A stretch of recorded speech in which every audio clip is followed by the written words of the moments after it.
Pernahkah kamu bertanya, kenapa Bali dijuluki Pulau Dewata? Apakah benar para dewa pernah turun dan tinggal di sana? Atau ini hanya kisah yang diwariskan turun-temurun? Hari ini kita menelusuri asal-usul nama yang begitu sakral itu. Sejak dulu, Bali dikenal sebagai pulau dengan upacara tak pernah berhenti.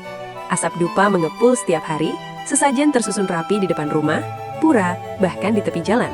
Kehidupan masyarakatnya begitu lekat dengan ritual suci. Dalam kepercayaan Hindu Bali, alam bukan sekedar tempat tinggal manusia. Gunung, laut, pohon besar, hingga mata air diyakini memiliki kekuatan spiritual. Semua dijaga dalam keseimbangan yang disebut Trihita Karana. Gunung Agung berdiri megah sebagai pusat kosmologi Bali. Masyarakat percaya gunung ini adalah tempat bersemayamnya para dewa. Dari sinilah banyak upacara besar digelar, memohon perlindungan dan kesejahteraan hidup. Catatan sejarah menunjukkan pengaruh Hindu datang sekitar abad pertama Masehi, melalui jalur perdagangan. Bersamaan dengan itu, berkembang pula konsep pemujaan dewa-dewi seperti Brahma, Wisnu, dan Shiva. Seiring waktu, ajaran tersebut berakulturasi dengan kepercayaan lokal. Tradisi animisme dan dinamisme berpadu dengan Hindu, melahirkan sistem kepercayaan unik yang hanya bisa ditemukan di Bali. Julukan Pulau Dewata mulai populer karena hampir di setiap sudut terdapat pura. Diperkirakan ada ribuan pura berdiri di seluruh Bali, dari pura keluarga hingga pura besar yang menghadap laut. Para penjelajah dan penulis kolonial yang datang pada abad ke-19 menyaksikan kehidupan spiritual Bali yang begitu kuat. Mereka menggambarkannya sebagai pulau yang dipenuhi kuil dan ritual suci. Sebutan itu kemudian menyebar luas melalui tulisan, catatan perjalanan hingga promosi pariwisata awal abad ke-20. Bali dipresentasikan sebagai tanah eksotis, tempat para dewa bersemayam. Namun lebih dari sekedar promosi, masyarakat Bali sendiri memang memaknai pulau mereka sebagai ruang sakral. Setiap aktivitas, dari bertani hingga menikah, selalu diawali doa sebagai penghormatan kepada para dewa. Dalam ajaran Hindu Bali, para dewa bukan sosok jauh di langit. Mereka hadir dalam simbol, arca, dan pelinggi sederhana di halaman rumah. Hubungan manusia dan dewa terasa dekat, seperti keluarga yang saling menjaga. Setiap hari canang sari diletakkan dengan penuh ketulusan. Bunga, beras, dan dupa menjadi bahasa doa yang sunyi. Ritual kecil ini dilakukan turun-temurun sebagai bentuk syukur atas kehidupan. Hari raya besar seperti Galungan dan Kuningan menjadi momen istimewa. Diyakini pada hari itu para leluhur dan dewa turun ke bumi, mengunjungi keluarga mereka yang masih hidup. Saat Galungan tiba, penjor melengkung menghiasi jalanan desa. Hiasan bambu tinggi itu bukan sekedar dekorasi, melainkan simbol kemenangan Dharma melawan Adharma. Pura Besakih yang berdiri di lereng Gunung Agung disebut sebagai pura terbesar dan tersuci. Tempat ini menjadi pusat peribadatan, memperkuat keyakinan bahwa Bali adalah tanah suci para dewa. Selain Besakih, ada pula pura yang berdiri di atas laut seperti Tanah Lot. Ombak menghantam karang seakan menjadi irama alami pengiring doa yang dipanjatkan. Keindahan alam Bali turut memperkuat citra sakral tersebut. Matahari terbit di balik gunung dan tenggelam di ufuk laut, memberi kesan magis yang sulit dijelaskan. Bagi wisatawan asing, perpaduan alam, seni, dan spiritualitas terasa begitu berbeda. Mereka melihat Bali bukan hanya destinasi, tetapi pengalaman batin yang mendalam. Istilah Pulau Dewata akhirnya melekat kuat dalam identitas Bali.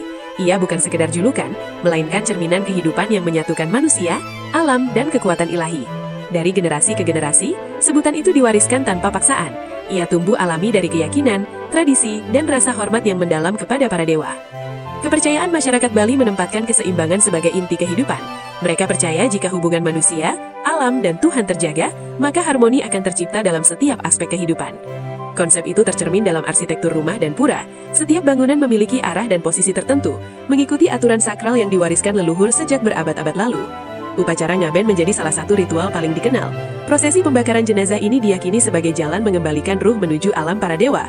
Bagi masyarakat Bali, kematian bukan akhir, melainkan perjalanan. Ruh akan kembali, bereinkarnasi, dan menjaga keturunannya dalam siklus kehidupan yang terus berputar.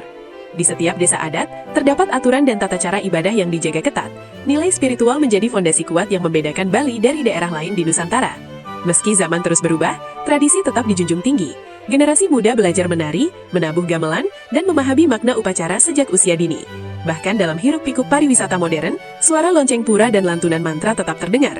Spiritualitas tidak pernah benar-benar pudar dari kehidupan sehari-hari. Sebutan Pulau Dewata pun semakin dikenal dunia. Media, film, dan promosi wisata mengulangnya berkali-kali hingga menjadi identitas global Bali. Namun di balik popularitasnya, ada tanggung jawab besar. Masyarakat Bali berusaha menjaga kesucian tradisi agar tidak sekedar menjadi tontonan. Karena bagi mereka, Pulau Dewata bukan slogan. Ia adalah keyakinan hidup yang menyatu dalam nafas, doa, dan langkah setiap hari. Nama Pulau Dewata lahir bukan dari satu peristiwa tunggal. Ia tumbuh perlahan dari perpaduan sejarah, kepercayaan, dan kekaguman banyak orang terhadap kehidupan spiritual Bali. Julukan itu menjadi simbol bahwa Bali lebih dari sekedar pulau wisata. Ia dipandang sebagai ruang sakral tempat manusia belajar tentang keseimbangan dan penghormatan kepada Yang Maha Kuasa. Para tetua adat terus menjaga warisan leluhur agar tetap hidup. Mereka memastikan setiap ritual dan doa dilakukan dengan niat tulus, bukan sekedar formalitas.